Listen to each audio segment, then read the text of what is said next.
कानून चाहे पी पेशा कानून के अंतर्गत में 5वें अनुसूची के क्षेत्र में ग्राम सभा का एक विशेष अधिकार होता है, और उस ग्राम सभा के विशेष अधिकार में ये होता है कि उसके सहमति के बिना ही किसी जमीन को एक्वायर किया जाता है, या फिर उनके जो है सहमति से ही कोई डेवलपमेंट का काम किया जाता है। लेकिन जैसा हम जान पा रहे हैं कि इस जो एक्वायर का जो है एक्विजिशन का जो बात कर रहे हैं, उसको लेकर कोई ग्राम सभा नहीं हुआ, और ग्राम सभा नहीं होने के बावजूद भी तमाम जो ब्लॉक के पदाधिकारी हैं, जो बीडीओ हैं, जो वहाँ के तमाम जो सीओ हैं या फिर पदाधिकारी हैं, जिनको कि हम संविधान का संरक्षक मानते हैं, जिनको हम ये मानते हैं कि वो एक अंग के रूप में सरकार में खड़े हैं, जो हमारे अधिकारों की बात करते हैं, और वो वहाँ आके बोलते हैं कि काम तो होगा। तब इस तरह से हमें दुख होता है कि संविधान को हम कैसे मानते हैं, कौन लोग संविधान को मानते हैं। आज देखिए किस तरह का डेवलपमेंट का मॉडल इस राज्य में चल रहा है।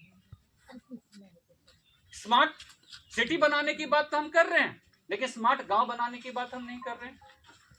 यहाँ आप देखें कि गांव के गांव और यहाँ तक कि शहरी क्षेत्र के भी जो गांव परिवेश के जो क्षेत्र है, पलायन एक बहुत बड़ा समस्या है। गांव में ऐसा कोई रोजगार नहीं है कि लोगों को रोजगार मिले, खेती बाड़ी करे, उनका पलायन रुके। कोई ऐसा सिद्धांत हमें नहीं दिखता कि सरकार की मंशा है कि उस तरह का योजना बनाए, डेवलपमेंट का मॉडल बनाए। लेकिन आज देखें कि आज एचईसी की बात हो रही है, विस्थापितों की बात हो रही है।